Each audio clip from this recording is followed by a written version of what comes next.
नमस्कार, पारुल के पन्नों में आप सबका स्वागत है। आज हम बात करेंगे छायावाद के महाप्राण निराला के बारे में और जानेंगे उनके जीवन परिचय। ठीक है, चलते हैं उनका देखते हैं जीवन परिचय। निराला का जन्म 21 फरवरी 1896 में हुआ था। कहीं कहीं इनका जन्म 1899 मिलता है। ठीक है, अगर आपको 99 मिल रहा है तो वो भी सही है। ठीक है, बंगाल के मेदिनीपुर जिले के महिसादल रियासत में इनका जन्म हुआ था मंगलवार को। बचपन का नाम था सूरज कुमार, है ना, कि तो इससे पूछा जाएगा बचपन का नाम निराला का क्या था? सूरज कुमार। निराला एक सिद्धांतवादी और साहसी व्यक्ति थे, है ना, और 15 अक्टूबर 1961 में इनकी मृत्यु हो जाती है। 1930 में निराला बसंत पंचमी, मतलब 1930 से ये अपना बसंत पंचमी के दिन से क्या मनाते हैं? जन्मदिन। मतलब वो अपना जन्मदिन किस दिन मनाते थे? बसंत पंचमी के दिन। ठीक है, बसंत पंचमी के दिन से ही बसंत पंचमी के दिन को ही सरस्वती की पूजा होती है ना, माता सरस्वती की पूजा होती है बसंत पंचमी के दिन। महाप्राण निराला, महाप्राण नाम से विख्यात निराला छायावाद के 4 स्तंभों में से एक थे, है ना, प्रसाद पंत निराला और महादेवी वर्मा। उनकी कीर्ति का आधार सरोज स्मृति, राम की शक्ति पूजा और कुकुरमुत्ता जैसी लंबी कविताएं थी। 1930 में प्रकाशित अपने काव्य परिमल की भूमिका में लिखते हैं कि मनुष्य की मुक्त कर्मों के बंधन से छुटकारा पाना है, कविता की मुक्ति छंदों के शासन से अलग हो जाना है ना। और वह इसी में लिखते हैं मनुष्यों की मुक्ति की तरह कविता, मतलब मनुष्यों की मुक्ति की तरह क्या होता है? कविता की भी मुक्ति होती है ना। निराला हाई स्कूल तक पढ़े और संस्कृत, बांग्ला और साहित्य का भी इनको ज्ञान था। तो मतलब संस्कृत, बांग्ला और हिंदी साहित्य का इनको ज्ञान था और हाई स्कूल तक पढ़े हैं। ठीक है, ज़्यादा पढ़ा। हिंदी साहित्य का ज्ञान उन्हें स्वयं अध्ययन किया, मतलब खुद से अध्ययन किया घर में रह के। उनका जीवन, उनके संघर्ष, उनके शब्दों में दुख, मतलब उनके जीवन में बहुत सारा दुख था, है ना। किस प्रकार उनके परिवार की मृत्यु होती है ना। 3 वर्ष की आयु में जब वो थे माँ खत्म हो गई और 20 वर्ष के जब थे उनके पिता का निधन हो गया। बेहद ही अभावों से उनके संयुक्त परिवार की जिम्मेदारी उठाते हुए निराला पर एक आघात हुआ, है ना। एक आघात और हुआ, कब हुआ था? जब पहले महायुद्ध में बीमारी फैली थी, तब उनकी पत्नी मनोहरा देवी का निधन हो गया। ठीक है, तो पहले महायुद्ध, मतलब कि पहला विश्व युद्ध कब हुआ था? तो 1914 में होता है। ठीक है, 1914 से 18 के बीच होता है। इसी बीच इनकी पत्नी का निधन हो गया था, मनोहरा देवी का। ठीक है, फिर इनकी पुत्री का भी निधन हो जाता है। ठीक है, तो लिखते हैं सरोज स्मृति में कि धन्य में पिता निरर्थक, कुछ भी तेरे हित का न कर सका, है ना। तो ये उनकी पंक्ति है सरोज स्मृति की। आगे हम देखेंगे। और उनकी जो पुत्री है सरोज, उसकी 19 वर्ष में मृत्यु हो जाती, निधन हो जाती है। उनके काव्य संग्रह हैं जो हम देखेंगे कि अनामिका 1923, अनामिका 1923, है ना, परिमल 1930, गीतिका 1936, अनामिका द्वितीय भाग 1939, कहीं कहीं 38 भी मिलता है। ठीक है, अगर 38 मिलेगा तो वो भी सही है, 38 और 39। ठीक है, तुलसीदास 1939, कुकुरमुत्ता 42, अणिमा 43, बेला 46, नैपत्य 46, अर्चना 50, गीत गुंज 1953, गीत कुंज 1954, सांध्य काकली। ठीक है, तो ये आप क्रम से याद कर लेना क्योंकि हर बार पेपरों में पूछा जाता है ना। और ऐसे ही पूछ देगा कुकुरमुत्ता किसका संग्रह है। ठीक है, तो ये कुकुरमुत्ता संग्रह है। ठीक है, इसमें 7 कविताएं संकलित हैं। तो अनामिका जो है, अनामिका द्वितीय भाग जो है, इसमें सरोज स्मृति, इसका भी सन 1936 है ना। 1936 में राम की शक्ति पूजा आती है और सरोज स्मृति का भी सन 1936 है। दोनों ही अनामिका के द्वितीय भाग में संकलित हैं। ठीक है, सरोज स्मृति का समय 35 मिलता है, कहीं कहीं 36 मिलता है। ठीक है, तोड़ती पत्थर, है ना, तो अनामिका में ही संकलित है तोड़ती पत्थर।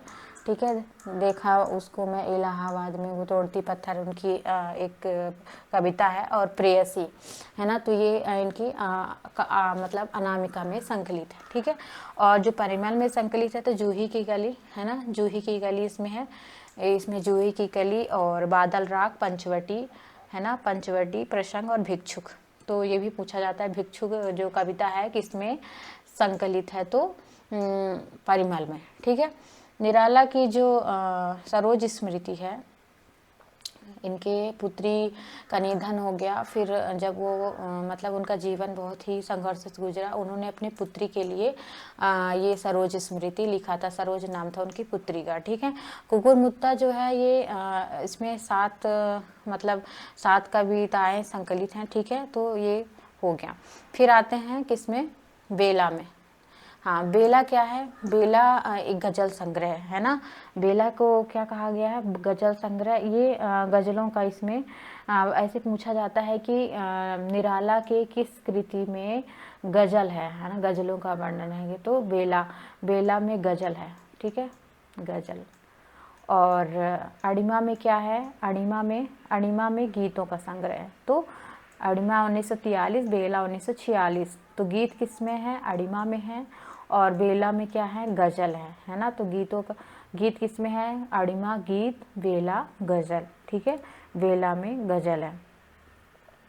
और इनको महाप्राण की उपाधि किसने दी थी, है ना। निराला को महाप्राण किसने कहा, है ना। निराला को महाप्राण कहा जाता है, महाप्राण। तो किसने कहा था, तो इनको गंगा प्रसाद, है ना, गंगा प्रसाद ने इनको महाप्राण कहा था, ठीक है। महाप्राण की उपाधि दी गंगा प्रसाद ने, ठीक है। अगर आपसे पूछा जाता है कि निराला को महाप्राण की उपाधि किसने दी, तो महाप्राण तो गंगा प्रसाद ने। और ये मुक्तक छंद के प्रवर्तक थे निराला जी, है ना, मुक्तक वन के प्रवर्तक थे निराला जी।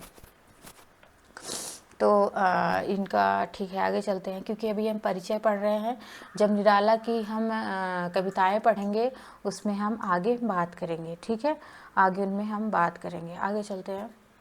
उपन्यास, तो उपन्यास में अप्सरा, अलका, प्रभावती, निरूपमा, कुल्ली भाट, बिल्लेसुर बकरिया और चोटी की पकड़, काले कारनामे, चमेली, इंदुलेखा और तकनीकी, है ना। तो अप्सरा 1931, अलका 1936, प्रभावती 1936, है ना, और निरूपमा 1936, कुल्ली भाट 37, बिल्ली सुरबकरिया 1942, चोटी की पकड़, काले कारनामे जो अपूर्ण है ना, और चमेली 19 अपूर्ण है, इंदुलेखा और तकनीकी, ठीक है। तो इनके उपन्यास हैं, तो आप इसको क्रम से याद रख लीजिएगा, ठीक है। वैसे इनके कविता संग्रह से ही ज़्यादा क्वेश्चन आते हैं, पर अगर कभी आ गए कि उपन्यास से क्वेश्चन आ रहा है तो आप याद कर सकते हैं। अप्सरा, अलका, प्रभावती, निरूपमा, चोटी की पकड़, काले कारनामे, है ना, ऐसे ऐसे करके। आगे चलते कहानी संग्रह। तो लिल्ली, है ना, पूछा जाता है कि लिल्ली किसकी कहानी है, तो इनका निराला की कहानी संग्रह लिल्ली 1934, सखी 1935, सुकुल की बीबी 1941, है ना, सुकुल की बीबी 1941, चतुरी चमार 1945। चतुरी चमार जो है सखी संग्रह की कहानियाँ, है ना, कहानियों का इसी नाम से पुनर्प्रकाशन किया गया था। चतुरी चमार 1945 जो है सखी संग्रह की कहानियों का, है ना, इसी के नए नाम से पुनर्प्रकाशन किया गया था चतुरी चमार का। देवी क्या है, 1947 ये संग्रह है, ये पूर्व प्रकाशित संग्रह से संचयित है, और इसमें एकमात्र नई कहानी जो जानकी संकलित है, ठीक है। आलोचना और निबंध क्या है, रविंद्र कविता कानन 1929, प्रबंध पद्म 1934, प्रबंध प्रतिमा, चाबुक, चयन और संग्रह, है ना। प्रबंध पद्म, प्रबंध प्रतिमा, प्रबंध मतलब चाबुक, चयन और, तो पापा से 2 है और चाचा से 2 है संग्रह, ठीक है। तो रविंद्र कविता कानन किसका है, 1929 निराला का। प्रबंध पद्म, प्रबंध प्रतिमा 1934 1940, चाबुक 42, ठीक है। चाबुक का समय क्या है, पूछा जाता है चाबुक का, तो निराला का। चयन 47, ठीक है। आगे चलते बाल साहित्य इन्होंने लिखा, भक्त ध्रुव 1936 और भक्त प्रहलाद 26, भीष्म 1936, महाराणा प्रताप 1927। अनुवाद इन्होंने क्या क्या किया था, तो रामचरितमानस का अनुवाद विनय भाग नाम से 1948 में खड़ी बोली हिंदी में किया था, ठीक है। आनंद मठ का भी अनुवाद किया है निराला ने। विश्व वृक्ष, कृष्णकांत का वसीयतनामा, कुंडली मतलब कपाल कुंडला, और दुर्गेश नंदिनी, है ना, दुर्गेश नंदिनी का इन्होंने अनुवाद किया, और राजरानी। तो आप आनंद मठ का याद रखिए, आनंद मठ, रामचरितमानस, दुर्गेश नंदिनी, चंद्रशेखर, श्री रामकृष्ण वचनामृत इन्होंने 3 खंड में अनुवाद किया, और परिवारजक, है ना, तो इसका अनुवाद इन्होंने किया। आगे चलते हैं, इनको देखते हैं कि सम्मान भी क्या मिला, है ना। द्वारिका प्रसाद सक्सेना कहते हैं निराला के विषय में कि कवि निराला आधुनिक हिंदी साहित्य के डिक्टेटर है, ठीक है। और मतलब ये भक्ति काल में डिक्टेटर किसे कहा गया है? संत काव्य परंपरा के कबीर को, है ना। कबीर जो हैं, कबीर को हजारी प्रसाद द्विवेदी क्या कहते हैं? वाणी के डिक्टेटर, है ना। वाणी के डिक्टेटर कबीर को हजारी प्रसाद कहते हैं।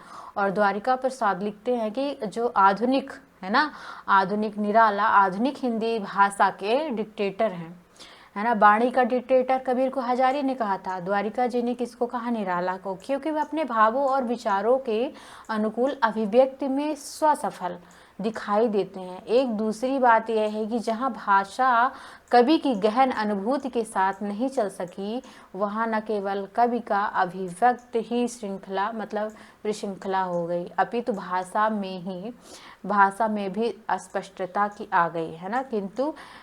किंतु ऐसे स्कूल अधिक नहीं है। तो ये आप इतना याद रखेंगे कि हिंदी भाषा का डिक्टेटर किसे कहा गया है, किसने कहा? तो द्वारिका प्रसाद जी ने निराला को कहा। भारत भारती पुरस्कार इनको 1962 में मिलता है, ठीक है, 1962 में। सूर्यकांत त्रिपाठी निराला को और भी देखेंगे सम्मान। और ये छायावाद के प्रसिद्ध कवि थे, है ना। आर्थिक जीवन पारिवारिक कष्टों से गुजरा, क्योंकि इनके जो परिवार है, इनके भैया भाभी सबका निधन हो गया था। सब मतलब पूरे परिवार एक तरफ से बिखर चुका था। और फिर इनकी पत्नी का भी निधन हो गया। फिर इनकी जो बच्ची है वो अपने मामा के यहाँ रहने लगी। और फिर उसकी जब विवाह की बात आती है तो फिर वो विवाह करते हैं बिना दहेज के, है ना। और फिर उनकी बच्ची का भी निधन हो जाता है, ठीक है, बीमारी से। तो इनके जीवन में बहुत ही कठिनाइयाँ रही हैं निराला जी के, ठीक है। और 1970 में साहित्य अकादमी से भी इनको सम्मानित किया गया। इनका सम्मान देख लेते हैं तो पद्म भूषण 1952, है ना, 1952 पद्म भूषण। साहित्य अकादमी 1961, भारतीय साहित्य ज्ञानपीठ, है ना, भारतीय ज्ञानपीठ पुरस्कार 1972। निराला की साहित्य साधना 3 खंडों में आई। ये क्वेश्चन पूछा जाता है ना। तो निराला की साहित्य साधना ये रामविलास शर्मा ने लिखा था, है ना। तो कितने खंड हैं? तो 3 खंड। पहला खंड 1969, है ना, इसमें भूमिका का चित्रण है ना। पहले खंड में भूमिका, ठीक है। तो मतलब उनके जन्म से संबंधित है पहला खंड। तो पहले खंड में ही साहित्य अकादमी मिलता है 70 में, ठीक है, 70 में साहित्य अकादमी मिलता है, ठीक है।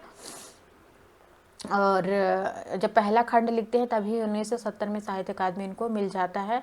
और इसका जो सन है 1969 है। द्वितीय खंड 1972 में आया। इसमें भूमिका है। इसके जो मतलब उनका जो कृतित्व है ना, काव्य कृतियाँ हैं, उसमें इसका चित्रण है। तो ऐसे पूछा जाता है कि निराला की साहित्य साधना में पहले खंड, दूसरे खंड, तीसरे खंड में क्या है, ठीक है। तो पहले खंड में भूमिका, उनका जीवन परिचय जो भी है। और दूसरे खंड में क्या लिखते हैं? रामविलास शर्मा के साहित्यकार के व्यक्तित्व का श्रेष्ठ निर्देशन उनका कृतित्व है ना। तो उनका जो कृतित्व है, जो उनकी रचनाएं हैं, वो दूसरे खंड में है 1972, ठीक है। और फिर क्या लिखते हैं? कृतित्व का विवेचन दूसरे खंड में, ठीक है। तो यहाँ पे लिखा भी गया। तो पहले खंड में जन्म, है ना, दूसरे खंड में कृतित्व, और तीसरे खंड को पूछा जाता है कि क्या है इसमें? तो पत्रों का संग्रह है, ठीक है। तो तीसरे खंड में पत्रों का संग्रह है 1976, ठीक है, 1976।